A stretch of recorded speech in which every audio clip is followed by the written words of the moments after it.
ऐसा माना जाता था कि ये सांप से दिखने वाली महिला दुनिया की आखिरी हेल ब्रिंगर थी, मतलब कि ये आखिरी जज थी और ये अपने जादुई कलम से दुनिया के हर एक इंसान की जिंदगी और मौत को कंट्रोल करती थी। लेकिन इसने अपनी पूरी शक्तियाँ और अपनी आइडेंटिटी तब त्याग दी जब एक सिंपल से लड़के ने उसकी जान बचाई। उसने उस लड़की का साथ देने का फैसला चूज किया और उससे शादी तक कर ली। कहानी की स्टार्टिंग होती है और हमें फीमेल लीड दिखाई देती है जो कि अपनी स्टोरी बताती है। वो बताती है कि उसका नाम हांग यू है, जिसने लिनजियान शहर के गवर्नर गु जियान से 8 साल पहले शादी की थी। सब कुछ बहुत ही अच्छे तरीके से चल रहा था जब तक कि वो अपने छोटी सी बच्ची गु मान और अपने हस्बैंड गु जियान के साथ थी। लेकिन जैसे ही इनकी लाइफ में तीसरी महिला आई जो कि गु जियान की कजन लिन थी, उसके आते ही हांग यू की खुशियाँ धीरे धीरे खत्म होने लगी क्योंकि उसकी बेटी और उसका हस्बैंड उससे ज्यादा लिन को पसंद करने लगे थे। लेकिन सच्चाई जानने के बाद भी हांग यू अपने परिवार को पूरा प्यार दे रही थी और आज भी उसने बाकी दिनों की तरह अपने परिवार के लिए काफी अच्छा खाना बनाया होता है। लेकिन जैसे ही जियान और मान नीचे आते हैं वो खाना खाने से मना कर देती हैं और बहाना बनाने लगते हैं कि उन्हें तुरंत बाहर जाना है। जियांग अपने तरफ से पूरा बहाना बना रहा होता है कि उसे कहीं पे बाहर जाना है, लेकिन मान नादानी में सच्चाई बता देती है कि उसे लिन से मिलने के लिए जाना है और वो भी काफी ज्यादा एक्साइटेड है। मान को भी लिन के साथ काफी ज्यादा अच्छा लगता था क्योंकि वो उसे हमेशा जंक फूड खाने देती थी और उसे खिलौने भी खरीद के दिया करती थी, इसीलिए वो अपने डैड से हमेशा ही उसके पास जाने की रिक्वेस्ट करती रहती है। अब सच्चाई सामने आने पे जियांग बात को कवर करने लगता है और उससे झूठ बोलने लगता है और कहता है कि आज के लिए मुझे माफ कर देना। अगर तुम्हें मेरे ऊपर गुस्सा आ रहा हो तो तुम एक कागज का सारस बनाकर उस बॉक्स में डाल सकती हो। मैं बाद में आने के बाद अपनी गलती का प्रायश्चित तुम्हारे सामने जरूर करूंगा। ऐसा कहते हुए वो अपनी बेटी को लेकर वहाँ से चला जाता है, लेकिन उसे पता नहीं होता है कि जो बॉक्स उसने उसे दिया था वो बॉक्स तो कब का सारस के कागज से भर चुका है। जब ये दोनों नए नए प्यार के रिश्ते में बंधे हुए थे तभी जियांग ने इसे कागज से बना हुआ एक सारस दिया था और साथ ही एक कांच की बॉक्स भी दी थी। उसने कहा था कि मैं तुमसे बहुत ही ज्यादा प्यार करता हूँ, इसीलिए जब भी मैं तुम्हें गुस्सा दिलाऊं तब तुम इसमें एक कागज के सारस को बनाकर डाल देना। हैंगयू को भी ये काफी अच्छा लगा था कि जियांग उसकी कितनी ज्यादा रिस्पेक्ट करता है। लेकिन धीरे धीरे जैसे जैसे समय बीता जियांग ने जाने अनजाने में हैंगयू का दिल कई बार तोड़ा, जिसकी वजह से 8 साल के अंदर ही वो बॉक्स पूरी तरीके से भर गया। हैंगयू ने जब जियांग से प्यार किया था तब उसने स्वर्ग से ये कसम खाई थी कि वो उसे इतना ज्यादा प्यार करती है कि वो उसे 101 बार दिल तोड़ने का मौका देगी। लेकिन उसे ये नहीं पता था कि उसका मौका तो 8 साल के अंदर ही खत्म हो जाएगा, इसीलिए वो सारी चीजें देखकर एक बार अपने दिल में मन बनाती है कि उसे वापस लौट जाना चाहिए। दूसरी तरफ हम जियांग और मान को देखते हैं। जैसे ये दोनों घर से बाहर निकलते हैं मौसम अचानक से खराब हो जाता है और बहुत ही तेज तूफान के साथ एक पावरफुल पर्सन की एंट्री होती है जो कि अंडरवर्ल्ड का सबसे ज्यादा पावरफुल पर्सन येन जुन होता है, जिसने 1000 सालों से भी ज्यादा समय तक हांगयू का शादी के लिए इंतजार किया होता है। हांगयू भी उससे शादी करने के लिए रेडी होती है, लेकिन उसने ये उससे कहा होता है कि जब तक वो पूरी तरीके से जज नहीं बन जाती है वो उसे शादी नहीं करेगी।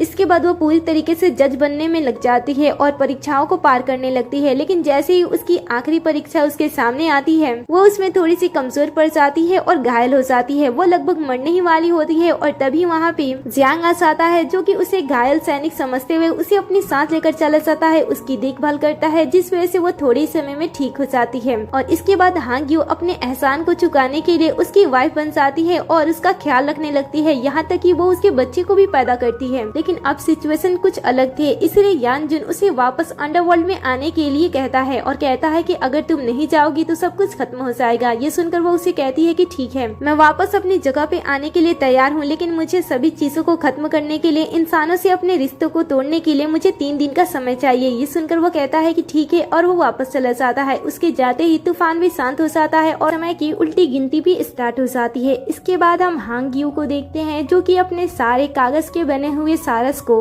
जादुई शक्तियों से उन सभी को एक पास लाती है और उसकी यादों को अपने बॉडी के अंदर समेटने लगती है। धीरे धीरे ये प्रक्रिया चलती जाती है और जैसे ही सारे यादें उसके बॉडी के अंदर आती हैं वो गुस्से से लाल हो जाती है। उसकी आंखें जैसे ही उस बॉक्स पे जाती है जिसमें वो कागज के बने हुए सारस को रखा करती थी वो उसकी आंख की शक्तियों से ही टूट जाती है। और तभी जियांग हैंगयू के पास कॉल करता है और वो बताता है कि वो किसी खास रीजन की वजह से वो और उसकी बेटी घर पे वापस नहीं आ सकते हैं, इसलिए वो उसका इंतजार ना करे। साथ ही जियांग हैंगयू के गुस्से को शांत करने के लिए उससे कहता है कि मैं जब वापस आऊंगा तो तुम्हारे लिए उपहार जरूर लाऊंगा, इसलिए मुझ पे गुस्सा मत होना। लेकिन हैंगयू जब जियांग से बात कर रही होती है तब उसे कुछ शक होता है, इसलिए वो हवा में जादू करती है और जियांग के बारे में पता लगाती है कि वो इस समय कहाँ पे है। वो ये देखकर पूरी तरीके से टूट जाती है कि इस समय भी वो अपनी बेटी के साथ अभी भी उस दूसरी महिला लिंग के साथ है जो कि उसकी पहली प्यार भी थी। अब फिर से इन तीनों को साथ में देखकर हैंग्यू को बहुत ही ज्यादा बुरा लगता है, इसीलिए वो फोन को कट कर देती है। लेकिन उसका दिल तब पूरी तरीके से चकनाचूर हो जाता है जब वो अपनी बेटी मान के मुंह से सुनती है कि उसकी बेटी उसे कभी भी पसंद नहीं करती है। वो हमेशा से चाहती है कि लिंग उसकी माँ हो और वो अपने लिए एक ऐसी माँ चाहती है जो हमेशा ना के घर के काम में व्यस्त रहे बल्कि वो अपने हस्बैंड के साथ ज्यादा से ज्यादा समय बिताए। बातों ही बातों में छोटी बच्ची मान लिन से कहने लगती है कि काश आप मेरी माँ होती, क्या आप मेरी माँ बन सकते हो। ये सुनकर तो हैंग्यो पूरी तरीके से डिसाइड कर लेती है कि वह ऐसे मतलबी लोगों के साथ अब और भी ज्यादा दिन नहीं रहेगी। उससे जितना जल्दी हो सके वो अपनी सारी चीजें खत्म करने के बाद अंडरवर्ल्ड वापस लौट जाएगी। इसके बाद वो अपने पवित्र जादुई कलम को शक्तियों से अपने पास खींचती है और वो एक ऐसा पत्र लिखती है जिससे कि अंडरवर्ल्ड और दुनिया में रहने वाले पावरफुल लोगों को पता चल जाता है कि 3 दिन के अंदर दुनिया की आखिरी हेल ब्रिंगर लौटने वाली है। हैंग्यो अपने आप से कहती है कि उसे क्या लगता है कि वो इतना बड़ा कैसे बन गया, आखिर वो अपने शहर का गवर्नर कैसे बन गया, उसकी लाइफ में इतनी सारी खुशियाँ कैसे आई थी, क्या लगता है उसने ये सारी चीजें अपने बलबूते पे हासिल की है। मैंने उसके लिए इतना सब कुछ किया, लेकिन जब मेरे ही लोगों को मेरे बारे में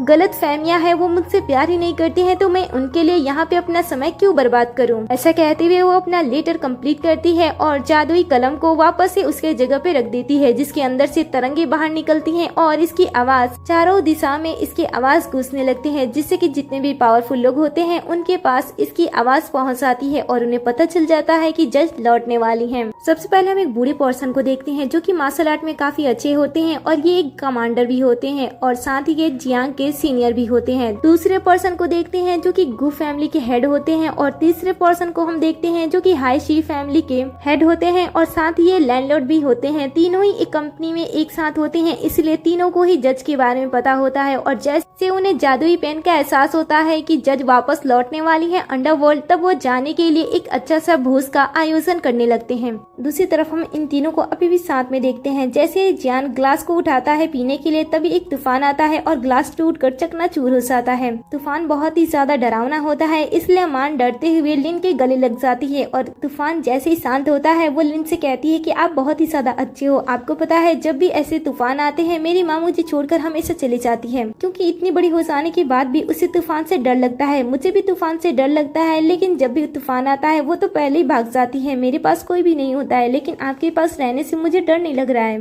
तो क्या आप हमेशा के लिए मेरे साथ रहना चाहती हो? क्या आप मेरी माँ बनोगी? ये सुनकर लिन कहती है कि अगर ऐसी बात है तो तुम्हें इसके बारे में अपने पिता से पूछना होगा। ये दोनों भी एक दूसरे को कहीं न कहीं पसंद करते हैं, इसलिए वो एक दूसरे को किस करने के लिए जैसे क्लोज आते हैं तभी कॉल आता है, जिससे जियान को भी जज के बारे में पता चलता है कि जज वापस अंडरवर्ल्ड जाने वाली हैं, जिसके लिए बड़े लोग एक पार्टी को ऑर्गेनाइज कर रहे हैं। दूसरी तरफ हम हैंग्यू को देखते हैं जो कि अभी भी अपने जादुई आईने से इन सभी को देख रही होती है। अपनी बच्ची की बातों को सुनती है, उसे काफी ज्यादा बुरा लगता है। वो अपने आप को ही बताती है कि मैंने कभी भी अपनी बच्ची को तूफान में अकेला नहीं छोड़ा है। ये तूफान तो अंडरवर्ल्ड के दुनिया के रास्ते के खुलने का समय होता है। जैसे ये तूफान आती है मैं तुम्हारे लिए दूसरी दुनिया के किनारे के फूल को इकट्ठा करने के लिए जाती हूँ, ताकि मैं उस फूल को अपने दिल के खून में मिलाकर तुम्हें पिला सकूं, क्योंकि तुम्हारी जीवन रेखा बहुत ही ज्यादा कम है। मैं हर कुछ दिन पे ऐसा जरूर करती हूँ जिससे कि तुम्हारी जीवन रेखा हर कुछ दिन में बढ़ती रहे, और अगर मैं ऐसा ना करूँ तो तुम मर जाओगी मेरी बच्ची। और अभी भी तूफान आने की वजह से रास्ता ओपन हुआ होता है, इसलिए वो तुरंत जाती है और उस फूल को लेकर वापस आ जाती है।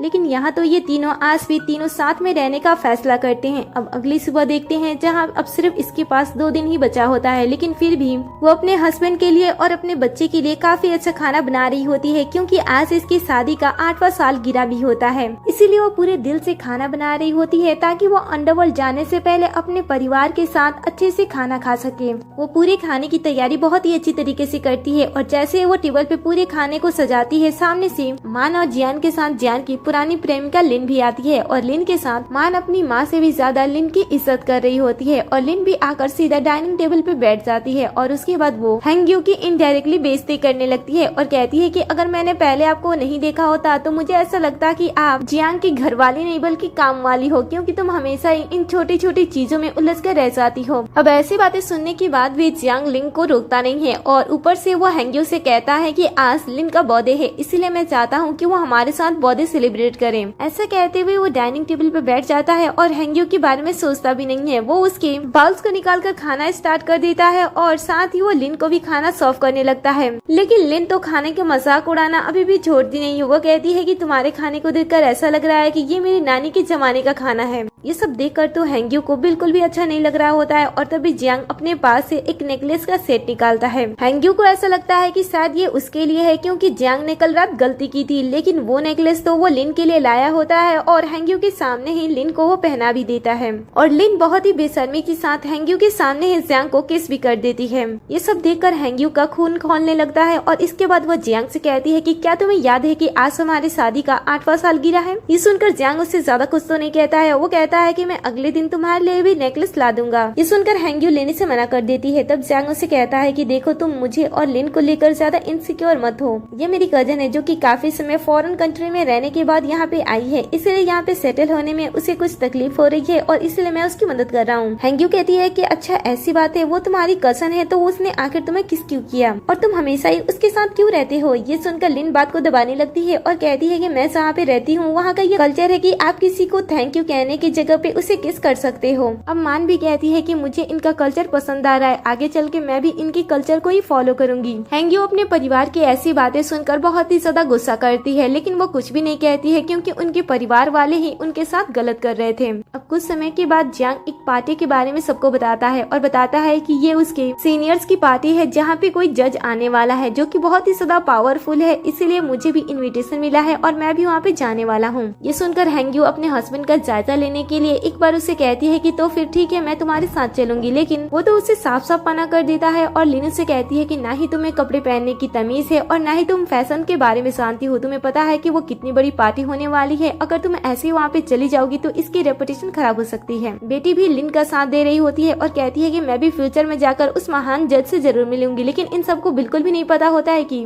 जिस पावरफुल जज के बारे में ये सारे लोग बात कर रहे हैं वो तो हैंग्यू ही है। अब इनकी बातें सुनकर वो कहती है कि ठीक है, अगर तुम सब नहीं चाहते हो कि मैं तुम्हारे साथ वहाँ पे जाऊँ तो ठीक है, मैं वहाँ पे नहीं जाऊंगी। और फिर वो गुस्से में वहाँ से चली जाती है। तब लिन जियांग से कहती है कि अगर तुम्हारी वाइफ नहीं जा रही है तो मैं तुम्हारे साथ तो चली सकती हूँ ना। तीनों जाने का प्लान बनाते हैं और लिन बहुत ही ज्यादा ड्रिंक कर लेती है। कुछ समय के बाद हैंग्यू अपनी बेटी के लिए बनाए गए रेड सूप को लेकर आती है और उसे अपनी बेटी को देने ही वाली होती है, लेकिन जियांग उसके हाथ से सूप ले लेता है और उसे लिन को पिलाने लगता है। वो कहता है कि लिन ने ज्यादा ही ड्रिंक कर लिया है, इसलिए उसका हैंगओवर उतारने के लिए सूप चाहिए, तुम मान के लिए दूसरा सूप बना लो। ये सुनकर वो अपने मन में कहती है कि जिस सूप को तुम हैंगओवर उतारने के लिए बहुत ही आसानी से पिला रहे हो ना, मैं अपनी बेटी के जीवन बढ़ाने के लिए हर दिन बहुत ही ज्यादा मेहनत करने के बाद अपने दिल के खून के साथ किनारे के फूल के साथ मैं उसे बनाती हूँ। लेकिन जियांग तो अपने गर्लफ्रेंड के चक्कर में अपनी वाइफ पे ध्यान ही नहीं देता है और उसके बाद उसे लेकर जाने लगता है। वो कहता है कि इसने बहुत ही ज्यादा ड्रिंक कर लिया है, तो क्या आज के लिए मैं इसे अपने घर पे ही रोक दूं। हैंग्यू ये सुनकर बहुत ही गुस्सा होती है, जिसे देखकर जियांग उसे कहता है कि तुम एक और कागज का सारस बनाकर उस बॉक्स में रख देना। ये सुनकर तो उसका गुस्सा फूट ही जाता है। वो उससे कहती है कि आखिर तुम उस बॉक्स को क्यों नहीं देख लेती हो। ऐसा कहते हुए वो बॉक्स की तरफ इशारा करती है जहाँ पे एक भी सारस नहीं होता है। जियांग को ऐसा लगता है कि शायद उसने लाइफ में एक भी बार उसे गुस्सा नहीं दिलाया होगा, लेकिन हैंग्यू उसे कहती है कि तुमने मुझे इतनी बार गुस्सा दिलाया और मेरा दिल इतनी बार तोड़ा है कि वो कांच का बॉक्स तो कागज के सारस से कब का भर चुका है। लेकिन जियांग तो इतना सब कुछ करने के बाद भी शांत रहता है। वो हैंग्यू से कहता है कि क्या तुम अपना मास्टर बेडरूम आज के लिए उसे दे सकती हो, क्योंकि मेरी कजन हमेशा ही बड़े बेड पे सोती है। ये सुनकर वो शांत रहती है और कहती है कि ठीक है, तुम उसे मास्टर बेडरूम में सुला सकते हो और मैं गेस्ट रूम में सो जाऊंगी। हैंग्यू की बच्ची भी लिन के साथ सोने की जिद करती है और फिर इसके बाद तीनों मास्टर बेडरूम की तरफ चले जाते हैं। कमरे में जाने के बाद मान अपनी माँ के पवित्र जादुई भाग्य की कलम को नादानी में कमरे से बाहर फेंक देती है। इसके बाद हैंग्यू आती है, तब वो देखती है कि भाग्य की कलम को ऐसे ही दरवाजे के बाहर फेंका गया है। वो उसे ले लेती है और गेस्ट रूम में चली जाती है। फिर वह पूरी रात लगाकर अपने सभी रिश्तों को तोड़ती है और ऐसे ही दिन भी कट जाता है और फिर आखिरी दिन भी आ जाता है। सुबह जब वो कमरे से बाहर निकलती है तब वो लिन को देखती है जो कि उसी के कपड़े पहनकर बैठी होती है और उसके कपड़े की मजाक उड़ाती है। वो कहती है कि तुम्हारा टेस्ट कितना ज्यादा खराब है। और फिर जब लिन देखती है कि हैंग्यू के आसपास घर का कोई भी सदस्य नहीं है, तब वो उसके पास आती है और डायरेक्टली उसे कहती है कि तुम कभी भी जियांग को मुझसे छीन नहीं सकती हो, क्योंकि वो मेरा ही है और हमेशा मेरा ही रहेगा। क्या तुम्हें पता है कि तुम्हारी बेटी का नाम मान क्यों रखा गया है? क्योंकि मैं चाहती थी कि तुम्हारी बेटी का नाम मान रखे थे। ये सुनकर हैंगी उसे कहती है कि क्या तुम्हें तमीज नहीं है कि दूसरों की चीज छूने से पहले उनसे पूछ लेना चाहिए। तभी लिंग सामने से आते हुए जियांग को देख लेती है और जानबूझकर हैंगी के हाथों से अपने आप को थप्पड़ लगा देती है, जिसे आते हुए जियांग देख लेता है और उसे गलतफहमी हो जाती है। उसे ऐसा लगता है कि शायद हैंगी ने लिन को थप्पड़ मारा और इधर लिन जमीन पे पड़े पड़े नाटक करने लगती है और हैंगी से माफी मांगने लगती है और कहती है कि मुझे माफ कर देना, मैंने तुमसे बिना पूछे तुम्हारे कपड़े पहन लिए, आइंदा मैं तुम्हारे कपड़े को तुमसे पूछे बिना मैं उन्हें छूऊंगी भी नहीं। और तभी यहाँ पे जियांग आ जाता है। जियांग को देखते ही लिन और भी ज्यादा ड्रामा करने लगती है। ये देखकर जियांग अपनी वाइफ पे बड़ा ही गुस्सा होता है। हैंगी अपने हस्बैंड को एक्सप्लेन करने की कोशिश करती है, लेकिन जियांग तो उसकी एक भी बातें नहीं सुनता है लिन के चक्कर में, इसीलिए वो गुस्से में उसे कुछ नहीं कहती है और वहाँ से चुपचाप चली जाती है। और इधर मान के आने पे ये तीनों ब्रेकफास्ट करने के लिए चले जाते हैं। हैंगी अपने कमरे में आने के बाद अपने भाग्य के सूत्र को एक्टिव करती है और उसके बाद वो हर एक पल के बारे में याद करती है जब जब उसके हस्बैंड ने उससे झूठ बोला, उसके दिल को तोड़ा, जिससे सोचकर हैंगी को बहुत ही बुरा लगता है। लेकिन फिर भी वो अपने हस्बैंड से जुड़े हुए हर एक सूत्र को तोड़ने लगती है। फिर वो अपनी बेटी के बारे में सोचती है जिससे वो बहुत ही ज्यादा प्यार करती है। वो अपनी बेटी के बारे में सोचती है जब जब उसकी बेटी ने उससे ज्यादा किसी और को माना हो, और फिर वो अपनी बेटी से भी जुड़े हर एक भाग्य के सूत्र को तोड़ देती है। आखिर में वो लिन के बारे में सोचती है जिसने उसका बहुत ही ज्यादा अपमान किया था,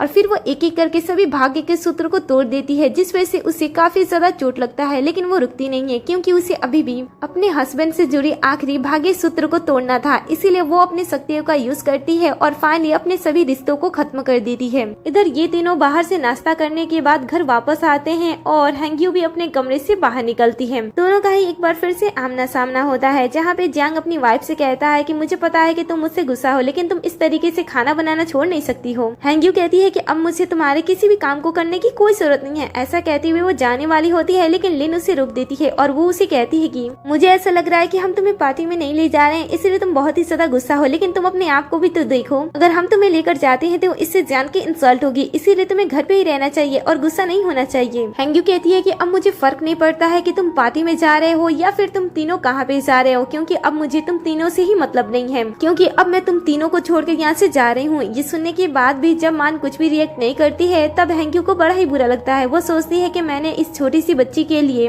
अपना सब कुछ कुर्बान कर दिया, लेकिन फिर भी मेरे जाने के नाम से इसे कोई भी फर्क नहीं पड़ रहा है। तभी जियांग से कहता है कि आखिर तुम कहना क्या चाहती हो। तभी वो उसके हाथ में डाइवोर्स के पेपर दे देती है, जिसे देखकर तो जियांग शॉक्ड हो जाता है। इसके बाद वो दोनों को साइड करती है और घर से बाहर निकल जाती है। बाहर बहुत सारे लोग आए होते हैं जो कि अंडरवर्ल्ड के लोग होते हैं, और वो दुनिया के आखिरी हेल ब्रिंगर को अपने साथ लेकर जाने के लिए आए होते हैं। जैसे वो हैंगी को देखते हैं, वो उसके सामने झुक जाते हैं। फिर दोनों ही साइड, पॉजिटिव एंड निगेटिव, दोनों ही साइड से रोशनियां निकलती हैं और हैंगी की चारों तरफ घूमने लगती हैं, जिससे कि एक शानदार मैजिक होता है और हैंगी अपना असली रूप ले लेती है। वो बन जाती है दुनिया की आखिरी हेल ब्रिंगर जज, और जादुई तरीके से उसका पवित्र भाग्य का जो कलम होता है वो भी उसके हाथ में आ जाता है, और वो अपने सभी रिश्ते नातों को तोड़ते हुए आगे बढ़ने लगती है। वो कहती है कि मैंने अपने काम से बढ़कर इन लोगों को प्यार किया था, लेकिन ये लोग मेरे प्यार के लायक नहीं थे। इधर दूसरी तरफ लिंग जियांग से कहती है कि तुम हैंगी के बारे में मत सोचो, उसने तुम्हें छोड़ दिया, लेकिन मैं तुम्हें कभी भी नहीं छोड़ूंगी। मान को तो बिल्कुल भी फर्क नहीं पड़ रहा होता है कि उसकी माँ उसे छोड़ के चली गई। वो तो बहुत ही ज्यादा खुश होती है कि अब से वो लिन के साथ और अपने डैड के साथ रह सकती है,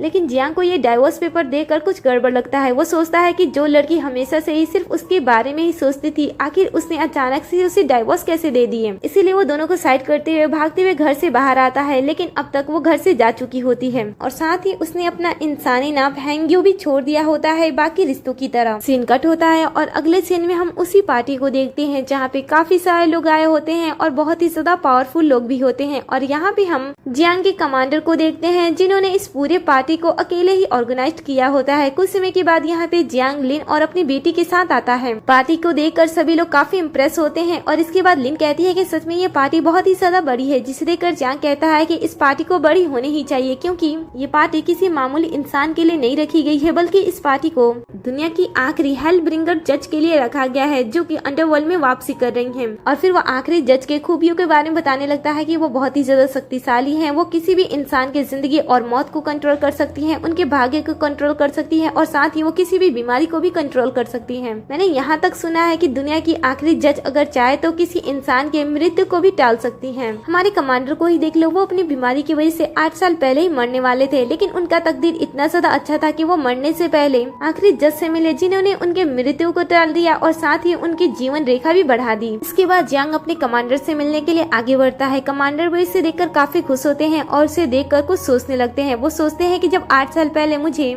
आखिरी जज मिली थी जिन्होंने मेरी जिंदगी बचाई, तब उन्होंने मुझसे कहा था कि मैं उनकी 3 शर्त मानूं, जिनमें से पहली शर्त तो यही थी कि मुझे जियांग को प्रमोट करके उसे अच्छी पोस्ट दे दो। कमांडर को जज के बारे में पता होता है, इसलिए वो जज की बात मान लेता है। लेकिन 3 दिन पहले जज के मिले गए लेटर से उसे पता चलता है कि जज तो 3 दिन बाद अंडरवर्ल्ड जाने वाली है, इसलिए वो काफी वरीड हो रहे होते हैं और जियांग से पूछते हैं कि उनकी वाइफ कहाँ पे है। जियांग अपनी वाइफ के बारे में बताने से हिचकिचा रहा होता है। तभी लिन अपने डैड से कहती है कि वो यहाँ पे आने की लायक नहीं थी और तभी मान सबके सामने बता देती है डैड ने तो उन्हें डिवोर्स दे दिया है। डिवोर्स की बात सुनकर तो सभी काफी ज्यादा हैरान हो जाते हैं और शॉक्ड हो जाते हैं और जियांग से कहते हैं कि क्या ये सच है कि तुमने अपनी वाइफ को डिवोर्स दे दिया है। तभी छोटी बच्ची सबसे कहती है कि डैड तो कभी भी मॉम को पसंद नहीं करते थे और न ही मैं ही पसंद करती हूँ, हम तो लिन को पसंद करते हैं और मेरे डैड बहुत ही जल्द लिन से शादी भी करने वाले हैं। फिर जियांग अपने सीनियर से पूछता है कि आखिर आखिरी जज कब आने वाली है, जिस पे मिस्टर गु काफी ज्यादा गुस्सा हो जाते हैं और उसे थप्पड़ मार देते हैं। इसके बाद वो उसकी वाइफ के बारे में पूछते हैं कि उसकी वाइफ कहाँ पे है, कैसी है। लेकिन तभी लिन उसे कहती है कि हमने बताया ना कि वो यहाँ पे आने की लायक नहीं है, इसलिए हम उसे यहाँ पे नहीं लेकर आए। बूढ़ा कमांडर कहता है कि क्या तुमने क्या कहा कि वो यहाँ पे आने की योग्य नहीं है, तो तुम ही बताओ यहाँ पे आने की कौन योग्य है। तभी मिस्टर गु कहते हैं कि तुम सब जज से मिलने के लिए इतने ज्यादा एक्साइटेड हो, तुम सबको पता भी है कि आखिरी जज कौन है, वो है हैंग्यू। ये सुनकर तो ये दोनों पहले बहुत ही ज्यादा शॉक्ड हो जाते हैं, इन्हें विश्वास नहीं होता है, इसलिए वो कहते हैं कि ऐसा नहीं हो सकता है। लिंग कहती है कि वो तो हमेशा ही घर पे काम करती रहती है और वो एक नौकरानी की तरह जिंदगी जीती है, आखिर वो दुनिया की आखिरी जज कैसे हो सकती है। वो अभी भी उसका मजाक ही उड़ा रही होती है और कहती है कि अगर ये सच है और वो दुनिया की आखिरी जज है तो मैं भी उसकी सरदार हूँ। ऐसा कहते हुए वो और भी बातें बोल रही होती है, लेकिन इस पे उसके पिता मिस्टर सीफा गुस्सा हो जाते हैं और अपनी बेटी को थप्पड़ लगा देते हैं। वो कहते हैं कि तुम्हारी हिम्मत भी कैसे हुई ऐसा बोलने की। और फिर वो अपनी बेटी से कहते हैं कि क्या ये तुम्हारी वजह से हुआ है, जिस वजह से जियांग ने अपनी वाइफ को डिवोर्स दिया है। अगर मुझे इसके बारे में पता चला ना तो मैं तुम्हें खत्म कर दूंगा। सभी लोग ही काफी ज्यादा गुस्सा कर रहे होते हैं, लेकिन इन तीनों को तो अभी समझ भी नहीं आ रहा होता है कि इनसे कोई गलती हुई है।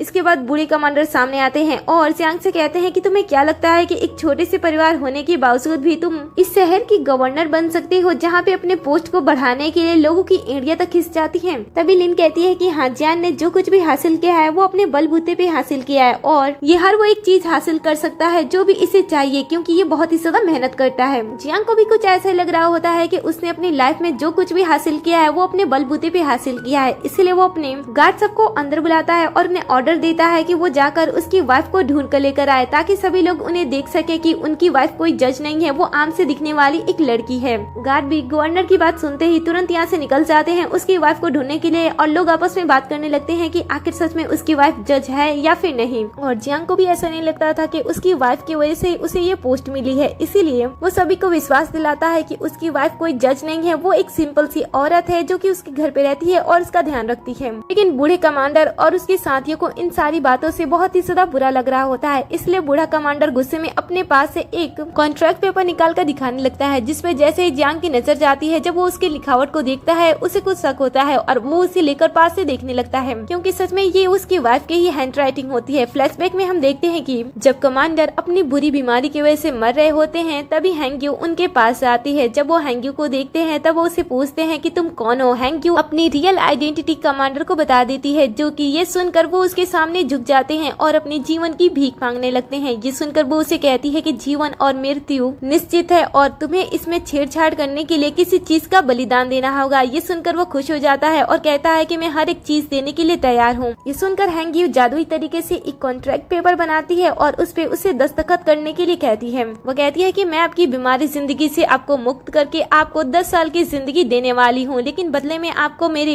हस्बैंड के पोस्ट को बढ़ाना होगा। ऐसे कहते हुए वो कॉन्ट्रैक्ट पेपर उसे दे देती है। जब कमांडर हाँ कर देता है तब वो जादुई तरीके से कमांडर के हाथ में कट लगाती है, जिससे एक कतरा उस कॉन्ट्रैक्ट पेपर पे गिरता है और उससे ही मोहर ही लग जाता है और इसके बाद जादुई तरीके से हैंग्यू वहाँ से गायब हो जाती है। यहाँ पे कमांडर उसी समय के बारे में सबको बता रहे होते हैं। जियांग जब ये सारी चीजें देखता है, सुनता है, समझता है, तब वो काफी ज्यादा हैरान हो जाता है। कमांडर एक एक करके हर एक बात जियांग को बता रहे होते हैं उसके बारे में, लेकिन लिन को इन सारी चीजों पे भरोसा नहीं होता है। वो उस कॉन्ट्रैक्ट पेपर को उससे छीन लेती है और कहती है कि एक सिंपल से दिखने वाले पेपर से आप इतना ज्यादा भरोसा करते हो, मैं इसे ही खत्म कर देती हूँ। ऐसा कहते हुए वो उसे टुकड़ों में फाड़ने लगती है, लेकिन वो इस बात पे ज्यादा ध्यान नहीं देती है कि जिस तरीके से वो उस कॉन्ट्रैक्ट पेपर को टुकड़ों में फाड़ रही होती है, कमांडर की भी हालत धीरे धीरे खराब खराब होने लगती है और वो मुंह से खून की उल्टियां करने लगते हैं। ये देखकर मिस्टर सीफा अपनी बेटी पे गुस्सा करते हैं, लेकिन लिन को अभी भी कुछ भी समझ में नहीं आता है। वो अभी भी इसी बात पे अड़ी होती है कि हैंग्यू एक घर के काम करने वाली नौकरानी से बढ़ के और कुछ भी नहीं है। इसीलिए आप में से किसी को भी इस बात पे भरोसा नहीं करना चाहिए कि इस कागज के टुकड़े ने कमांडर की जिंदगी बचाई है।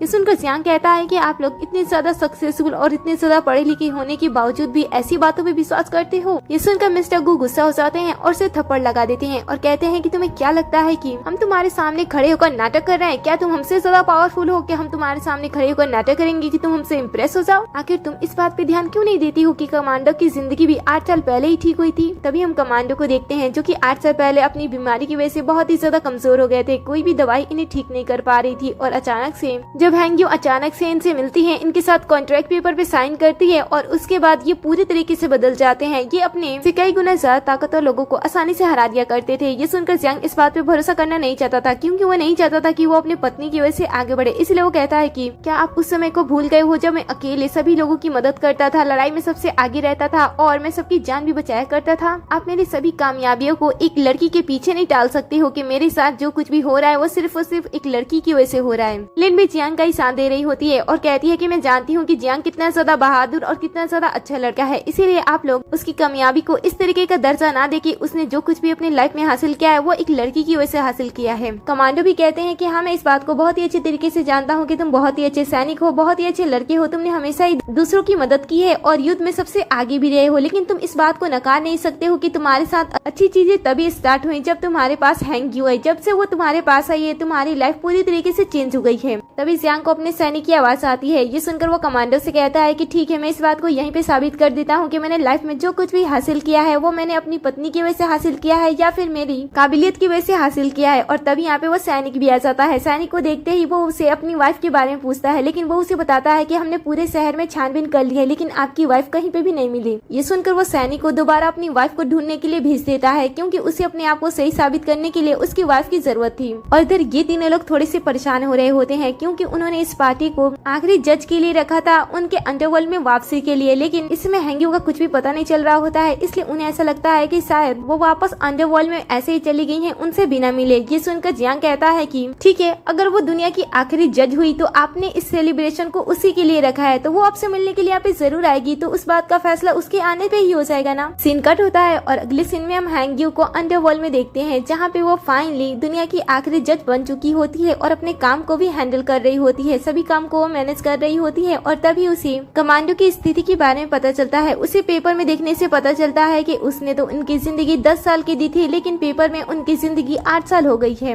टाइम में गड़बड़ी देखकर उसे कुछ सही नहीं लगता है और वो सोचती है कि आखिर ये सारी चीजें कैसे हो सकती हैं। तभी यहाँ पे अंडरवर्ल्ड का लीडर येन जू आता है और बताता है कि शायद ये सारी चीजें इस वजह से हो रही हैं क्योंकि उनका कॉन्ट्रैक्ट पेपर किसी रीजन की वजह से डैमेज हो गया होगा। ये सुनकर हैंग्यू लीडर के पास आती है। तब लीडर उसे बताता है कि तुमने कमांडो की जिंदगी 10 साल आगे बढ़ा दी थी, लेकिन किसी ने उसके कॉन्ट्रैक्ट पेपर को फाड़ दिया है, इसीलिए उसकी जिंदगी अब खतरे में है। इसीलिए तुम्हें वापस जाकर उसकी जिंदगी को सुधारना होगा, क्योंकि ये तुम्हारा अधूरा काम तुम्हें आखिरी जज बनने से रोकेगा। इसीलिए तुम्हें इसका फैसला कर देना चाहिए। मैं तुम्हारा इंतजार अभी भी कर रहा हूँ और आगे भी तुम्हारा इंतजार करूंगा। मैं चाहता हूँ कि तुम जाकर अपना पूरा काम कंप्लीट करो और उसके बाद जब तुम वापस आओ तो हम दोनों शादी कर ले, जैसा कि हमने एक दूसरे से वादा किया था। मुझे ऐसा लगता है कि तुम्हें जाकर अपने पुराने काम को कंप्लीट कर देना चाहिए। ऐसा कहते हुए वो वहाँ से चला जाता है। उसके जाने पे हैंग्यू सोचती है कि लीडर उसके बारे में कितना ज्यादा सोचता है। उसने हजारों सालों तक उसका इंतजार किया है बस इस बात के लिए कि वो उसे शादी कर ले, मतलब कि वो उसे बहुत ही ज्यादा प्यार करता है। ये सब देखकर हैंग्यू डिसाइड करती है कि जैसे वो अपना सभी काम कंप्लीट करके वापस अंडरवर्ल्ड में आएगी, वो सबसे पहले लीडर से शादी कर लेगी। दूसरी तरफ हम जियांग को देखते हैं, जो कि सभी से कह रहा होता है कि मैंने अपनी वाइफ के साथ 8 साल बिताए हैं। अगर वो इस दुनिया की आखिरी जज होती और उसके पास इतने सारे पावर होते तो मुझे इसके बारे में पहले ही पता चल जाता, और अगर वो इतनी ज्यादा ताकतवर थी भी तो मुझसे वो अपनी आइडेंटिटी क्यों छुपाती। ये सुनकर लिन कहती है कि मुझे ऐसा लगता है कि इन सभी लोगों को उसने बेवकूफ बना दिया है और अपने जाल में बहुत ही आसानी से फंसा लिया दिया है, इसीलिए तो ये लोग इतनी आसानी से उसके जाल में फंस गए।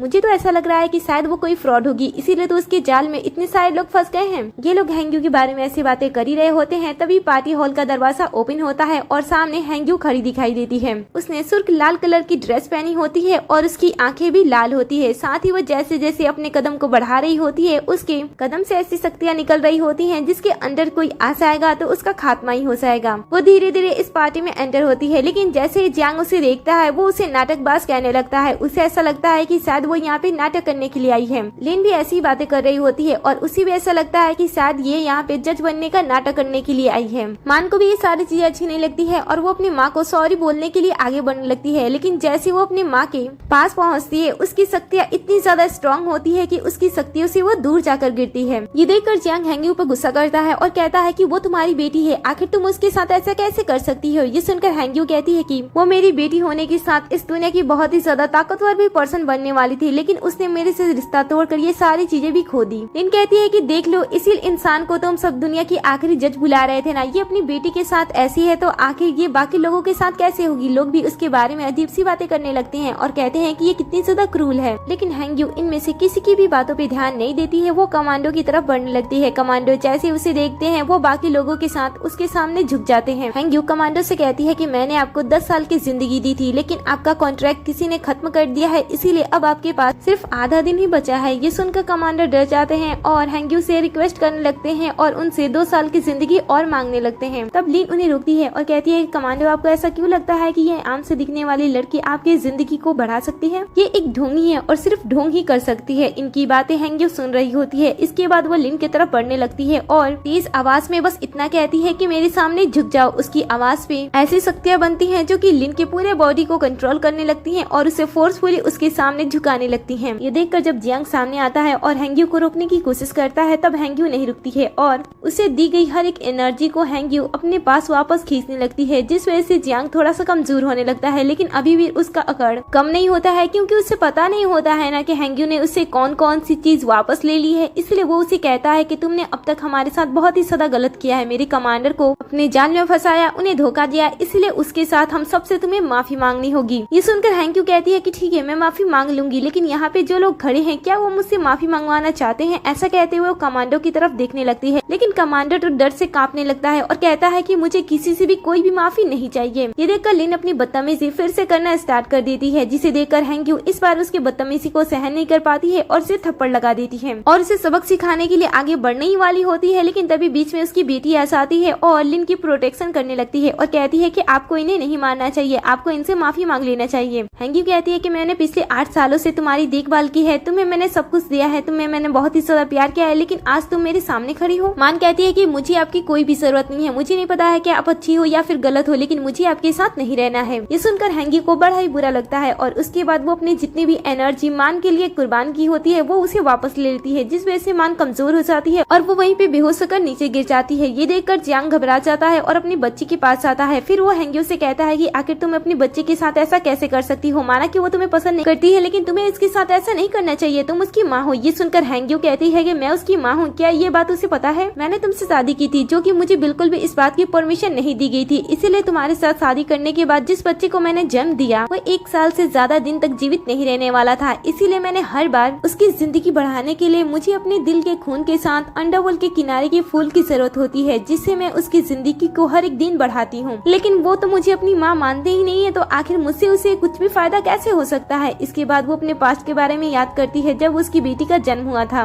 जन्म से ही उसकी बेटी 1 साल से ज्यादा दिन तक नहीं जीने वाली थी और जैसे ही इसके बारे में हैंग्यू को पता चलता है वो उसका रास्ता खोजती है, तब उसे पता चलता है कि उसे अपनी बेटी की जिंदगी बढ़ाने के लिए उसे अपने दिल के खून के साथ अपने बारे में एक बार भी बिना सोचे कि इस खून को बार बार निकालने से उसे क्या प्रॉब्लम होता है, वो हर बार उसे अंडरवर्ल्ड के किनारे के फूल की जरूरत है, इसीलिए वो हर बार कभी दूध में कभी किसी काढ़े में ये सारी चीजें मिलाकर अपनी बेटी को पिला रही होती है, जिस वजह से उसकी बेटी धीरे धीरे बढ़ने लगती है और उसकी जिंदगी भी बढ़ने लगती है। वो तब से लेकर आज तक जब उसकी बेटी 8 साल की हो जाती है तब तक वो अपने खून से ही और साथ ही किनारे के फूल को यूज करके वो अपनी बेटी को अब तक सुरक्षित रख पाई थी, जिसके बारे में वो जियांग को बताती है और कहती है कि तुम्हें क्या लगता है कि अगर मैंने अपनी बच्ची के लिए इतने सारे सेक्रीफाइसेस नहीं किए होते तो क्या हमारी बच्ची 1 साल से 1 दिन भी ज्यादा जी पाती। ये सुनकर वो उसे कहता है कि तुम बकवास कर रही हो, मुझे पता है कि तुम झूठ बोल रही हो। हैंग्यू कहती है कि नहीं ऐसी कोई बात नहीं है, लेकिन लेकिन जियांग उसकी बातों पे भरोसा नहीं करता है और कहता है कि ये बात उतनी ही ज्यादा सच है जितनी कि तुमने मेरे सक्सेसफुल होने में और यहाँ तक पहुँचने में तुम्हारा हाथ है। दोनों की दोनों ही बातें झूठ है और तुम बहुत बड़ी झूठी हो। लिन कहती है कि तुम मेरे कजन को जानती नहीं हो, उसने सारी चीजें अपने बलबूते पे हासिल की है और अगर तुम उसे माफी मांग लो ना तो अभी भी वो तुम्हें माफ कर सकता है। हैंग्यू उसकी बात का जवाब नहीं देती है और वो जियांग से कहती है कि तुमने 8 साल पहले मेरी जिंदगी बचाई थी, इसीलिए तब से मैं आज तक तुम्हारे साथ थी। लेकिन अगर उस दिन मैं अपनी परीक्षा में फेल नहीं होती और मैं सभी चीजें ठीक करने के बाद अंडरवर्ल्ड चली गई होती तो मैं तुमसे कभी भी नहीं मिली होती और कमांडर भी 8 साल पहले ही मर गए होते हैं। लेकिन ये सारी चीजें इसलिए बदल गई क्योंकि उस दिन तुमने मेरी जान बचाई थी। तुम्हारे और मेरे बीच एक कारण था जिस वजह से अब तक हम दोनों एक दूसरे के साथ थे और मेरी एक आखिरी चीज अब भी तुम्हारे पास है जिसे मुझे लेना है। ये सुनकर जियांग अपने पास से एक ग्रीन कलर का लॉकेट निकालता है और अपने शादी के बारे में सोचने लगता है। जब इन दोनों की शादी हुई थी तब हैंग्यू ने जियांग की सेफ्टी के लिए अपने पास से एक ग्रीन लॉकेट उसे दिया था और उसे कहा था कि वो उसका साथ हमेशा देगी। कहानी के प्रेजेंट में आते हैं। हैंग्यू कहती है कि अब मुझे वो आखिरी चीज भी तुमसे लेनी है। ये सुनकर वो कहता है कि तुमने मुझे ये शादी के दिन दिया था और तुम कह रही हो कि जिस तरीके से तुमने मुझे डाइवोर्स दिया इसी तरीके से ये चीज भी गायब हो जाएगी क्योंकि हमारा रिश्ता टूट गया है। और तभी वो उसके हाथ से वो ग्रीन लॉकेट गायब हो जाता है। इसके बाद हैंग्यू कहती है कि अब मेरा यहाँ का सारा काम खत्म हो गया है और अब मुझे अब पताल लोग लौटना होगा। ऐसा कहते हुए वो आगे बढ़ने लगती है। जियांग उसे रोकने के लिए अपना हाथ आगे करता है लेकिन उसका हाथ हैंग्यू की बॉडी को टच नहीं कर पाता है क्योंकि इस समय वो सोल फॉर्म में होती है और इसीलिए वो उसे रोक भी नहीं पाता है और वो सबके सामने से चली जाती है और सबको विश्वास हो जाता है कि वो सच में दुनिया की आखिरी जज थी। इसके बाद जितने भी अमीर लोग होते हैं और कमांडर वो सभी कहते हैं कि जियांग हमने तुम्हें पहले ही समझाने की कोशिश की थी लेकिन तुम हमारी बातों को समझ नहीं सके। अगर पहले ही हमारी बातों को समझ लेते तो आज सिचुएशन कुछ और होती। अब ये सारी चीजें देखकर तो जियांग को समझ में आ रहा होता है कि उससे बहुत बड़ी गलती हुई है, इसीलिए वो कहता है कि मैं उसे वापस लाऊंगा। लेकिन ये लोग उसे समझाते हैं कि वो पताल लोक में रहती है, वो दुनिया के हर एक इंसान के भाग्य को लिखती है। क्या तुम्हें लगता है कि तुम उसके पास पहुंच जाओगे? तभी मान को भी होश हो जाता है जो कि काफी कमजोर हो गई होती है। ये देखकर वो अपनी बेटी के पास आता है और अपनी बेटी को लेकर तुरंत घर पे आता है जहाँ पे डॉक्टर उसकी जांच कर रहे होते हैं। मान को ऐसा लगता है कि शायद वो मरने वाली है लेकिन जियान उसे ऐसा सोचने से रोकता है और साथ यहाँ पे डॉक्टर भी होते हैं जो कि जांच कर रहे होते हैं। लिन जियान को संभालने की कोशिश करती है और कहती है कि सब कुछ सही होगा, उसे सिर्फ बुखार हुआ है और वो बहुत ही जल्द ठीक भी हो जाएगी। लेकिन डॉक्टर सारी जांच करने के बाद काफी कंफ्यूज होते हैं। वो जियांग से कहते हैं कि अंदर से तो इसके अंदर कोई भी प्रॉब्लम नहीं है लेकिन बाहर से इसे बहुत ही तेज फीवर है, मैं इसके बारे में कुछ भी पता नहीं कर पा रहा हूँ, पता नहीं क्यों। ये सुनकर जियांग गुस्सा हो जाता है और डॉक्टर के कॉलर को पकड़ लेता है और कहता है कि तुम डॉक्टर हो, आखिर तुम मेरी बच्ची को ठीक कैसे नहीं कर सकते हो। ये सुनकर वो कहता है कि जब मुझे प्रॉब्लम ही समझ में नहीं आ रहा है तो आखिर मैं इलाज किस बात का करूँ। मुझे ऐसा लगता है कि आपको थोड़ी देर वेट करना चाहिए, नहीं तो किसी बड़े हॉस्पिटल में लेकर जाकर इसकी इलाज करा देनी चाहिए। ऐसा कहते हुए डॉक्टर वहाँ से चले जाते हैं। डॉक्टर के चले जाने के बाद मान लाल बीज के सूप पीने की इच्छा जताती है, जिसे सुनकर जियांग लिन से कहता है कि जाओ इसके लिए वो सूप बनाकर लेकर आओ। वो तो शॉक्ड हो जाती है। तब जियांग गुस्से में उसे देखता है और कहता है कि अब तुम उसकी माँ हो। और तभी मान कहती है कि जब भी उसकी तबीयत खराब होती थी उसकी माँ उसके लिए सूप बनाती थी और वो ठीक भी हो जाती थी। इसीलिए लिन को मजबूरी में जाकर उस सूप को बनाना पड़ता है, लेकिन उसे खाना बनाना तो वैसे भी नहीं आता था और ये सूप थी,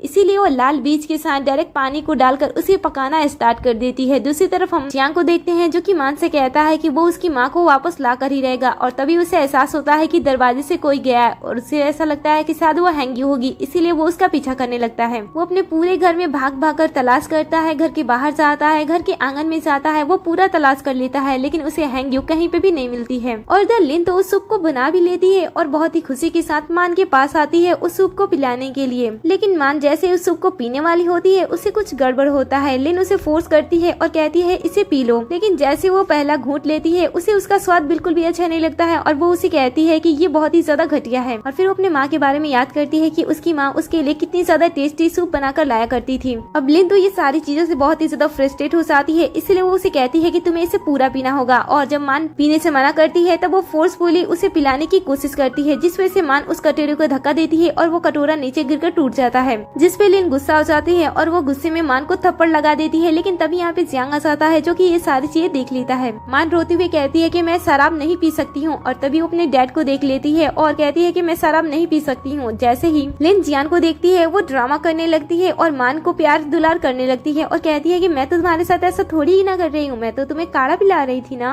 एक्चुअली में जब लिन से रेड बीन के सूप नहीं बनते हैं तब वो रेड वाइन लेकर आ जाती है कटोरी में उसे पिलाने के लिए कि बच्चे को क्या ही पता चलेगा। लेकिन मान को जब टेस्ट पसंद नहीं आता है और वो बाउल को तोड़ देती है तब यहाँ पे जियांग आता है और अपनी बच्ची को समझाता है, क्योंकि उसे भी नहीं पता होता है कि बाउल के अंदर शराब था और ना ही ये बात मान को पता होती है कि जो वो चीज पी रही थी, जो चीज उसे पसंद नहीं आ रही थी, वो रेड वाइन थी। फर्स्ट टाइम मान के साथ ऐसा कुछ होने पे कि किसी ने उसे थप्पड़ मारा, उसे काफी ज्यादा बुरा लगता है। उसे अपनी माँ की याद आने लगती है और वो रोती हुई वहाँ से भाग जाती है। वो हॉल में जाती है, वो बहुत ही ज्यादा रोती है और अपनी माँ को बहुत ही ज्यादा याद करने लगती है, क्योंकि अब उसे अपनी माँ की जरूरत होती है और वो इस समय अपनी माँ के प्यार को समझ रही होती है। इधर जियांग को भी कुछ भी समझ में नहीं आ रहा था कि आखिर यहाँ पे क्या चल रहा था, इसीलिए वो लिन से कहता है कि वो मान का ध्यान रखे, क्योंकि इस समय उसकी माँ नहीं है और इस समय वो अपनी माँ को बहुत ही ज्यादा मिस कर रही है। तब लिन भी अच्छी बनने लगती है और कहती है कि मैं उसके साथ तुम्हारी भी ध्यान रखूंगी, क्योंकि मुझे पता है कि तुम दोनों कितने ज्यादा अकेले पड़ गए हो और मैं तुम्हारी वाइफ की तरह तो बिल्कुल भी नहीं हूँ कि तुम दोनों को प्रॉब्लम्स में छोड़कर ऐसे में यहाँ से भाग जाऊँ।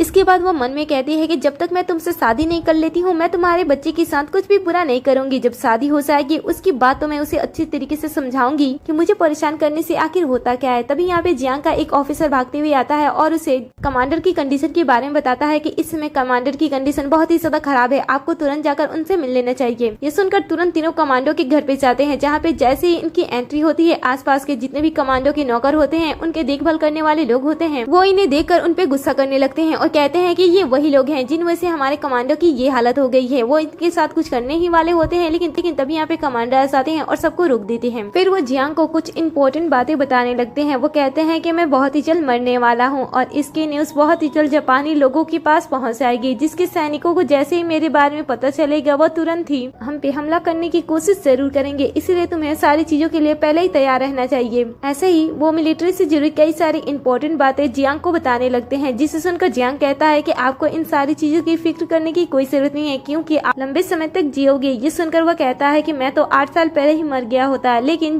दुनिया के आखिरी जज की वजह से मैं पिछले 8 सालों से सही सलामत जीते आ रहा हूँ और मुझे पता है कि मैं बहुत ही जल्द मरने वाला हूँ, इसलिए मैं अपनी सारी जिम्मेदारी तुम्हें देकर जाना चाहता हूँ। इस बार कमांडो के कॉन्फिडेंस को देखकर जियांग को भी भरोसा हो जाता है कि वो सच में दुनिया की आखिरी जज है। कमांडो जियांग से कहते हैं कि जब तुम शांत रहना, तब इन सारी बातों पे ध्यान से सोचना, तुम्हें सारी सच्चाई धीरे धीरे समझ में आने लगेगी। लिन इनके बातों को रोकते हुए टोकने की कोशिश करती है, लेकिन कमांडो उसे बीच में ही रोक देते हैं। इसके बाद वो उसे कहते हैं कि तुम्हें याद होगा कि कुछ साल पहले जब हमारे और जापानी सैनिक के बीच में सारी चीजें सही चल रही थी, तब जापानी डाकुओं ने कई बार हमारे देश पे हमला करने की और यहाँ से चोरी करने के बारे में सोचा था। वो कई बहुत ही ज्यादा लोगों के साथ हमारे देश पे हमला करते थे और चोरी करने की भी कोशिश करते थे। मैं हर बार तुम्हें ही भेजा करता था और तुम्हें पता है कि तुम्हारे सैनिक बहुत ही ज्यादा कम हुआ करते थे, लेकिन फिर भी तुम जीत हासिल करके आते थे। ये सब इसीलिए होता था क्योंकि तुम्हारे पीछे दुनिया की आखिरी जज थी, उसी की वजह से तुम इतने कम लोगों के साथ जाने के बावजूद भी जीत हासिल करके वापस लौटते थे। और मुझे भी इन सारी चीजों के बारे में पता था, इसलिए मैं हर बार तुम्हें वहाँ पर भेजता था ताकि हमारी जीत पक्की हो जाए। वैसे मेरे लोग तुम्हारा ध्यान और तुम्हारी ख्याल और तुम्हारी मदद हमेशा करेंगे, लेकिन मैं तुम्हारे साथ अब ज्यादा समय तक नहीं रह पाऊंगा क्योंकि मेरे जाने का समय आ गया है। मैं तुम्हें अब क्या ही समझाऊं, तुमने बहुत बड़ी गलती की है। अगर तुम सही समय पे सारी चीजें समझ जाते तो तुम्हारे साथ ऐसा कुछ भी नहीं होता। तुम अपनी छोटी सी बच्ची और अपनी पत्नी के साथ शांति जिंदगी जीते, ना कि किसी और लड़की के छलावे में आकर तुम अपने और अपनी पत्नी के बीच के रिश्ते को तोड़ देते। तभी हैंग्यू की आवाज आती है और उसके पहले आवाज पे ही कमांडो की डेथ हो जाती है क्योंकि उनका समय आ गया था। सभी लोग पीछे पलट के देखते हैं, तब हैंग्यू की एंट्री होती है जो कि बहुत ही तूफान के साथ अंदर आ रही होती है। जिस तरीके से वो अंदर आ रही होती है उसके चारों तरफ तूफान बने होते हैं। हैंग्यू को देखकर जियांग उससे बात करने की कोशिश करता है, लेकिन हैंग्यू उसकी बातों पे ध्यान नहीं देती है। वो आगे बढ़ती है और कमांडो के पास आने के बाद कुछ मैजिक करती है, जिससे कि कमांडो का जो सोल होता है वो उनके बॉडी से बाहर आ जाता है और उसके बाद वो खड़ा हो जाता है और फिर हैंग्यू उस सोल को लेकर जाने लगती है, लेकिन जियांग उसे रुकता है और कहता है कि क्या तुम्हें मुझसे कुछ नहीं कहना है। तब हैंग्यू कहती है कि अगर मैं इस सोल को सही समय पे अपने साथ वापस लेकर नहीं जाऊंगी अंडरवर्ल्ड, तो ये यहीं पे खो जाएगी और यहाँ पे एक भूत का रूप भी ले सकती है, इसीलिए मुझे जाना होगा। ये सुनते ही यहाँ पे जितने ही कमांडो के अपने होते हैं, जो उनके नौकर होते हैं, उन्होंने उनका देखभाल किया होता है, वो अपने मालिक के साथ कुछ भी गलत ना हो इसलिए वो इन दोनों को रोकने की कोशिश करते हैं और कहते हैं कि अब हम तुम्हें कोई भी हक नहीं देते हैं कि तुम हमारे कमांडो के साथ कुछ भी गलत करो।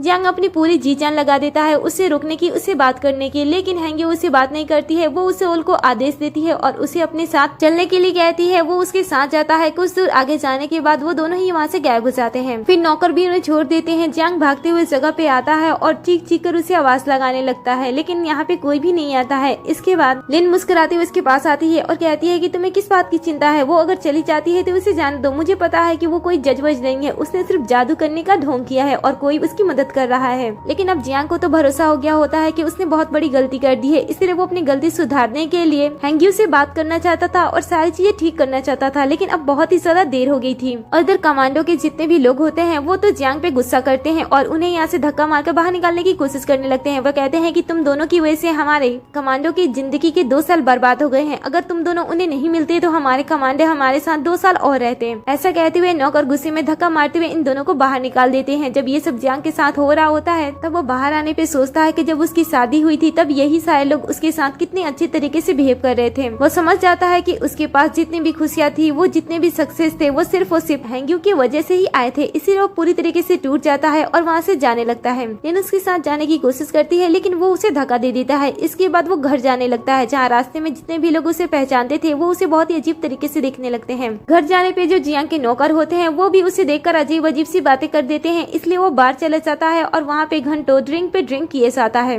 धीरे धीरे कई घंटे बीत जाते हैं लेकिन वो अब भी ड्रिंक कर रहा होता है क्योंकि उसके दिल में अब बहुत ही ज्यादा दर्द भरा होता है। वो ड्रिंक करते करते हैंग्यू के बारे में याद करता है, जहाँ पे वो देखता है कि हैंग्यू हमेशा उसकी किस तरीके से देखभाल करती थी, उससे कितना ज्यादा प्यार करती थी, उसके बुरे समय में भी उसके साथ रहती थी, उसके चोटों पे मलहम लगाती थी, जब वो सक्सेस होता था तो उसके लिए अच्छा खाना बनाती थी, जब वो थक जाता था तब वो उसे मसाज देती थी। ऐसे ही उसने उसका साथ कभी भी नहीं छोड़ा, वो उसके साथ हमेशा थी। इसीलिए अब जाकर जियांग को रियलाइज हो रहा होता है कि उसने सच में कितनी बड़ी गलती कर दी है। वो अपने दर्द को भुलाने के लिए शराब के ऊपर शराब पिए जा रहा होता है और तभी यहाँ पे भागते हुए लिन आती है जो कि उसे बताती है कि मन गायब है। उसने पूरे घर की तलाशी की है लेकिन मन कहीं पे भी नहीं मिली। ये सुनकर वो डर जाता है और अपनी बेटी के लिए भागते हुए वापस घर आता है, जहाँ पे वो पूरे घर की तलाशी लेता है लेकिन कहीं पे भी उसकी बेटी उसे नहीं मिलती है, जिससे वो काफी परेशान होता है और पास्ट के बारे में सोचने लगता है कि जब हैंग्यू उसके साथ थी तब कभी भी उसे अपने बच्चे की इतनी ज्यादा फिक्र करने की जरूरत नहीं पड़ती थी, क्योंकि वो हमेशा ही अकेली सारी चीजें संभाल लिया करती थी और वो उसका बहुत ही अच्छी तरीके से ख्याल रखने के साथ साथ जब भी उसकी बेटी की तबीयत खराब होती तब वो अकेले ही अपने बच्चे को बहुत ही अच्छी तरीके से संभाल भी लिया करती थी,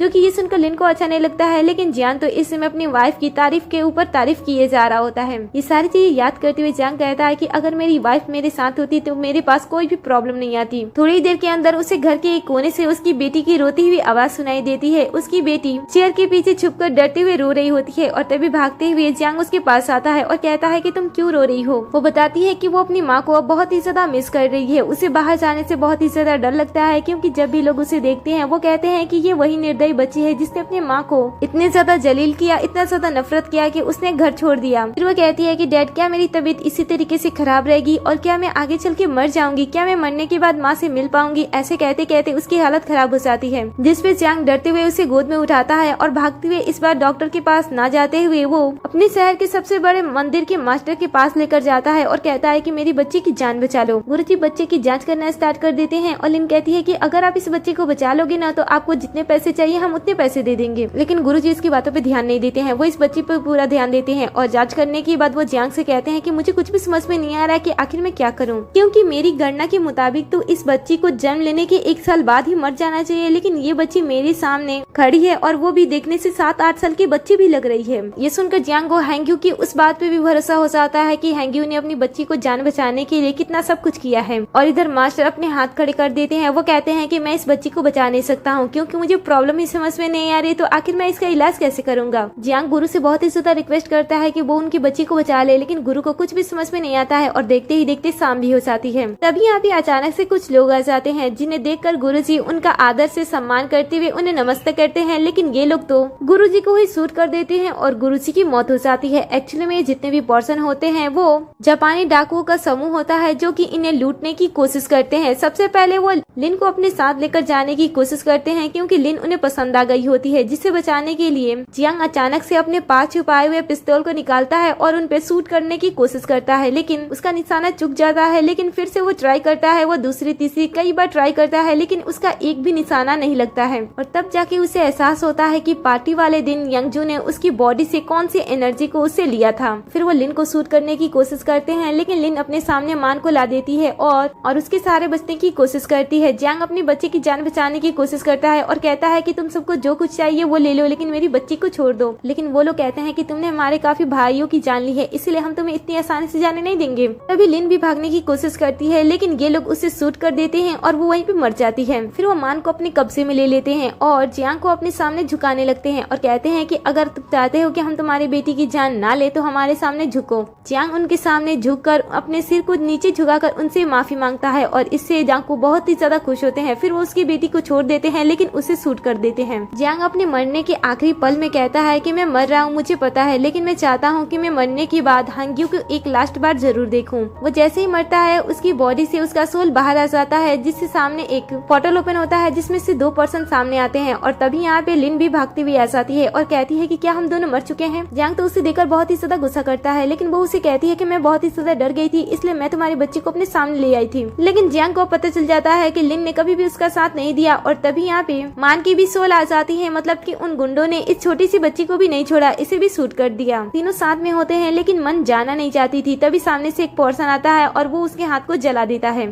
जियांग उन्हें समझाता है और कहता है कि ये छोटी है, इसे पता नहीं है कि इसे कहाँ जाना है और कहाँ नहीं जाना है। सामने काले कपड़े में खड़ा हुआ पर्सन उसे कहता है कि मरने के बाद सोल को हमारी बातें माननी पड़ती है, अगर जो सोल हमारी बातें नहीं मानती है उसके साथ ऐसा ही करना पड़ता है। ये सुनकर जियांग कहता है कि ठीक है और इसके बाद वो हैंग्यू के बारे में बात करता है और वो हैंग्यू के बारे में पूछता है। जैसे ही जियांग उसका नाम लेता है, काले कपड़े वाला पर्सन गुस्सा हो जाता है और थप्पड़ लगा देता है और कहता है कि हमारे गुरु का नाम लेने की इजाजत हमें नहीं है, तो तुम हमारे गुरु का नाम इस तरीके से कैसे ले सकते हो। तभी लिन इन दोनों से कहती है कि तुम दोनों को हमारे साथ अच्छी तरीके से बिहेव करना चाहिए, क्योंकि वो मेरी सिस्टर इन लॉ है। ये सुनकर सफेद कपड़े वाला पर्सन छोटी बच्ची को देखता है और काले कपड़े वाले पर्सन को समझाता है और कहता है कि इसकी छवि हमारे गुरु के जैसे है, इसलिए हमें ज्यादा टाइम वेस्ट नहीं करना चाहिए, हमें वापस चलना चाहिए। ऐसा कहते हुए वो पोर्टल को ओपन करते हैं और सभी को अपने साथ लेकर अंडरवर्ल्ड चले जाते हैं। फिर सभी हैंग्यू के महल में जाते हैं, जहाँ पे हैंग्यू सबके हिसाब किताब को लिख रही होती है। मान जैसे ही अपनी माँ को देखती हुई भागते हुए उसके पास आती है, लेकिन एक अनजानी शक्ति उसकी हिफाजत कर रही होती है, जिस वजह से मान को चोट लग जाती है। ये देखकर ये लोग थोड़े गुस्से में आकर हैंग्यू को उसके नाम से ही बात कर रहे होते हैं, जिसमें हैंग्यू रिएक्ट करती है और कहती है कि ये कोई मानव दुनिया नहीं है, ये अंडरवर्ल्ड है और यहाँ की मैं जज हूँ, इसलिए आप लोगों को तमीज से बात करनी चाहिए। ऐसा कहते हुए वो उसके पास आती है, लेकिन लिन तो अभी भी उसकी बेइज्जती कर रही होती है, जिसपे वो रिएक्ट करती है और गुस्से में मैजिक से उसके हाथों पैरों में जंजीरें ला देती है और जब वो कुछ बोलने की कोशिश करती है तब वो उसे थप्पड़ भी मारती है। फिर जियांग अपनी बेटी के साथ हैंग्यू को उसे वापस जाने के लिए कहता है और कहता है कि मैं चाहता हूँ कि तुम मेरे साथ चलो, मुझे अपनी सारी गलती का एहसास है और इसीलिए मैं तुमसे माफी मांगता हूँ। लेकिन हैंग्यू उसके साथ जाने से साफ साफ मना कर देती है और कहती है कि अब मैं तुम्हारी पत्नी नहीं हूँ जो तुम्हारे साथ रहूँ और तुम्हारी बातों को मानो। यहाँ पे ऑलरेडी मेरी शादी किसी के साथ तय हो गई है और उसके साथ मैं अपनी पूरी जिंदगी बिताने के लिए बहुत ही ज्यादा खुश हूँ, इसीलिए मुझे तुम्हारे साथ जाने की कोई जरूरत नहीं है। जिसपे लिन रिएक्ट करते हुए कहती है कि तुम बहुत ही ज्यादा कमीनी लड़की हो, जब तुम्हारे पति और तुम्हारी बच्ची को तुम्हारी जरूरत है तब तुम्हें उनके साथ रहना चाहिए, ना कि यहाँ पे रहकर अपनी पावर का घमंड दिखाना चाहिए, तुम्हें उनके साथ वापस लौट जाना चाहिए। तभी यहाँ पे अंडरवर्ल्ड का लीडर यन जून आता है, जिसके हाथ में अंडरवर्ल्ड के किनारे का फूल होता है। वो उसे लाता है और हैंजू को दे देता है और कहता है कि मुझे बहुत ही ज्यादा खुशी है कि तुम मुझसे शादी करने के लिए रेडी हो। ये सुनकर हैंजू हाथ से फूल ले लेती है और कहती है कि मुझे भी खुशी हो रही है कि मैं तुम जैसे इंसान से शादी करने वाली हूँ।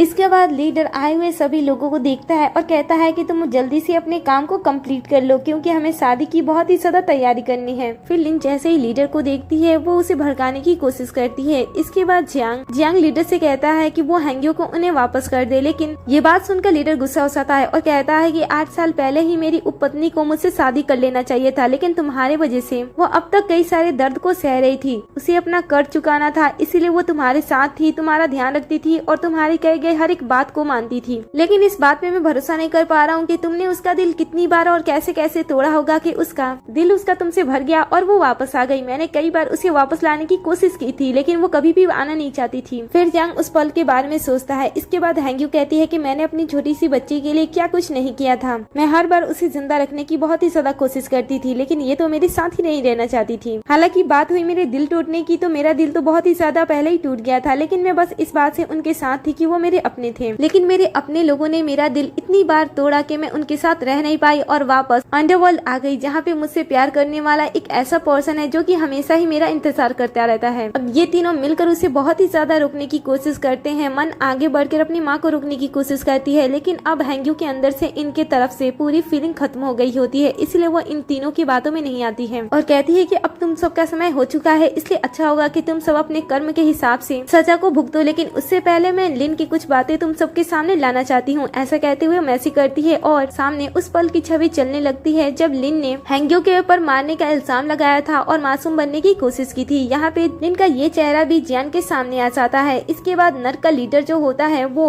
लिन को सजा देता है और उसके लिए नर की आग के दरवाजे खोल देता है और उसके बाद उसे सीधा नर की आग में फेंक देता है, जो आग कभी भी बुझने वाली नहीं थी। वो उस आग में जलती है और मदद की गुहार करने लगती है। फिर वो इन दोनों को भी सजा के लिए भेज देता है, जहाँ पे इनके गुनाहों की सजा ये होती है कि ये यहाँ के महल बनने में मजदूरों की तरह मदद करेंगे और भी बहुत सारे कामों को करेंगे। फिर यहाँ पे वो अपने दोनों गार्ड्स को बुलाते हैं और दोनों को काम करने के लिए भेज देते हैं। दोनों ही जाते टाइम बहुत ही ज्यादा रिक्वेस्ट कर रहे होते हैं, लेकिन हैंग्यू उनकी तरफ देखती भी नहीं है। अगले सीन में हम जियांग और उसकी बेटी को देखते हैं जो कि शादी की तैयारी में लगे होते हैं और महल को सजाने में मदद कर रहे होते हैं, लेकिन बीच बीच में जब वो अपनी बेटी से बात कर रहा होता है जिससे कि यहाँ के गार्ड गुस्सा हो जाते हैं और उस पे कोड़े बरसाने लगते हैं। तभी पास से हैंग्यू और लीडर दोनों ही गुजर रहे होते हैं, जिसे देखकर दोनों ही उन्हें रोकने की कोशिश करते हैं, लेकिन हैंग्यू उन पे ध्यान नहीं देती है और वहाँ से निकल जाती है। आगे जाने पे वो अपनी शादी की ड्रेस को देखती है जो कि इसे बहुत ही ज्यादा पसंद आता है। वो सभी चीजों को देखकर बहुत ही ज्यादा खुश होती है क्योंकि उसे लीडर के साथ हर वो खुशी मिल रही थी जिसे वो पाने के लिए जियांग के साथ थी। वो धीरे धीरे अपनी शादी के लिए तैयार हो रही होती है और वो बहुत ही ज्यादा सुंदर लगती है। फिर वो जैसे ही बाहर आती है लीडर उसका इंतजार कर रहा होता है और वो उसके साथ आगे निकल जाती है, जहाँ पे सभी लोग उनके रास्तों में फूल गिराते हैं जब तक कि वो जादुई सीढ़ियों तक पहुँच न जाए। और नीचे लिंग अपने किए गए सभी गलतियों से इस समय आग में जल रही होती है और ये सारी चीजें होते हुए देख रही होती है। अपनी गलती की माफी भी मांग रही होती है, लेकिन अब उसकी माफी माफ करने वाला कोई भी नहीं होता है। इधर जियांग और मांग भी आगे बढ़ रहे होते हैं हैंग्यू से मिलने के लिए, लेकिन रास्ते वाले गार्ड उन्हें रोक लेते हैं, लेकिन फिर भी वो उनसे अपना हाथ छुड़ाते हैं और जादुई सीढ़ियों पे चढ़ने लगते हैं। लेकिन ये जादुई सीढ़ियाँ बहुत ही ज्यादा ताकतवर होती है, आम से सोल को उन सीढ़ियों पे चढ़ने नहीं देती है, जिस वजह से इनकी सोल जलने लगती है और धीरे धीरे ये पानी की बूंद में बदल जाते हैं और फिर वो पानी की बूंद हैंग्यू के हाथ में चली जाती है। इसके बाद वो अपनी शादी के लिए फिर से आगे सीढ़ियाँ चढ़ने लगती है और इसी सीन पे इस ड्रामे का दी एंड हो जाता है। वेल, आपको ये ड्रामा कैसा लगा मुझे कमेंट में जरूर बताना। क्या आपको हैंग्यू का डिसीजन सही लगा जियांग के पास वापस ना जाकर? मुझे कमेंट में जरूर बताना। जाने से पहले वीडियो को लाइक कर दे, साथ ही चैनल को भी सब्सक्राइब कर दीजिए जिससे कि आप हमारे हर एक वीडियो से अपडेट रहो।